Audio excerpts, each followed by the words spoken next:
Halo teman-teman, tahu nggak sih di zaman yang sudah semakin canggih ini, terkhususnya di zaman Gen Z, apa-apa semuanya harus baru. Handphone baru, baju baru, dan segalanya harus serba mahal. Katanya sih biar nggak kalah aksi ya. Nah guys, saking FOMO-nya, banyak yang buat pinjam online, buat ikut tren, tapi padahal nggak ada duitnya. Kayak kasus-kasus ini. Nah teman-teman, pada saat ini juga kita akan bahas bersama tentang pinjaman online yang berasal dari salah satu aplikasi, yaitu Dana Rupiah. Pinjaman online memang menjadi solusi cepat bagi kita, tetapi kita perlu tahu risiko yang dapat kita waspadai. Yang pertama, tentunya persyaratan yang harus kita penuhi. Yang kedua, suku bunga yang ditawarkan oleh aplikasi tersebut. Yang ketiga, seberapa cepat pinjaman dapat cair.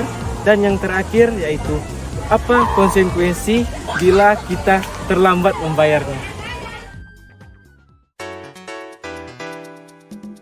Dana Rupiah adalah salah satu aplikasi pinjaman online yang sudah terverifikasi oleh Otoritas Jasa Keuangan. Nah teman-teman, meskipun terdengar menggiurkan, kita juga harus waspada dan harus teliti dengan aplikasi-aplikasi pinjaman online yang ada. Dan inilah dia 5 hal yang harus diperhatikan saat menggunakan pinjaman online. Nah teman-teman, berikut adalah ciri-ciri aplikasi yang legal untuk pinjaman online. Ciri-ciri yang pertama adalah sudah diawasi atau terverifikasi oleh Otoritas Jasa Keuangan atau OJK. Ciri yang kedua yaitu penawaran tidak dilakukan melalui saluran komunikasi pribadi seperti WhatsApp, SMS, ataupun aplikasi chattingan lainnya. Nah, ciri yang ketiga adalah melakukan seleksi dan pemeriksaan riwayat kredit sebelum memberikan pinjaman. Yang keempat, memiliki bunga yang transparan dan sesuai aturan, maksimal 0,8% per hari, serta biaya administrasi dan denda keterlambatan yang jelas. Nah teman-teman, yang pertama adalah persyaratan. Persyaratan untuk mendaftar cukup mudah, yaitu dengan mengisi data diri serta selfie bersama KTP-mu untuk melakukan verifikasi. Dan pastikan setiap data yang terisi sesuai dengan fakta dan terisi dengan baik dan benar. Yang kedua adalah suku bunga atau biaya pinjaman. Ternyata ada 3 jenis suku bunga yang dapat diajukan secara berbeda-beda. Yang pertama, untuk pinjaman personal. Pinjaman ini dikenakan biaya sebesar 0,8% per hari. Contohnya, pinjaman 400.000 dapat menghasilkan 3.200 yang dapat ditotalkan menjadi 96.000. Yang kedua, untuk pinjaman produktif. Ini dikhususkan untuk pertanian atau bidang pertanian yang dapat menghasilkan bunga sebesar 28%, sementara untuk bidang pendidikan menghasilkan bunga sebesar 22%. Lalu yang ketiga, untuk limit pinjaman. Dana Rupiah yang ditawarkan tidak terpaku dengan jumlah tertentu, tetapi mempunyai maksimal pinjaman yaitu 25 juta untuk semua bidang. Nah, sekarang apa yang akan terjadi jika kita terlambat membayar? Tentunya pasti akan ada denda.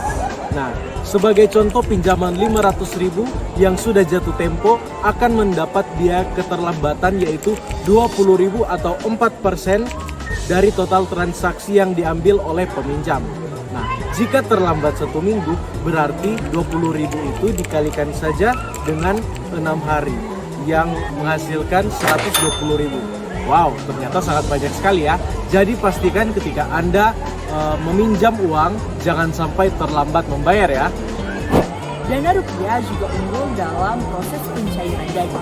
Setelah pengguna melakukan verifikasi dan juga pengajuan pencairan, maka akan langsung diproses dan diverifikasi kurang lebih 24 jam dan langsung dimasukkan ke dalam rekening pendaftaran penerima. Pencairan dana di Dana Rupiah menawarkan persetujuan proses yang sangat cepat, yaitu sekitar 10 menit saja. Tapi ada juga yang menyebutkan bahwa pengajuan bisa langsung diproses dalam hitungan menit maupun jam. Dari informasi yang telah kita dapatkan tadi, dapat kita ketahui bahwa dana rupiah adalah solusi yang tepat bagi kita yang butuh dana cepat.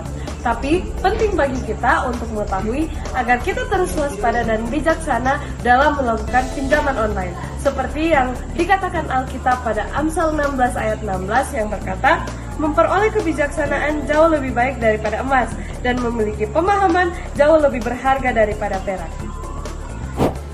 Jangan karena FOMO, kita lebih mementingkan keinginan kita dan tidak mempertimbangkan segala konsekuensi yang akan kita hadapi. Dan jangan sampai itu akan menjadi bumerang bagi kehidupan kita. Nah teman-teman, maka dari itu jangan mudah tergiur ya dengan pinjol-pinjol yang belum dilegalkan. Karena kalian gak mau kan masa muda kalian terlilit dengan hutang.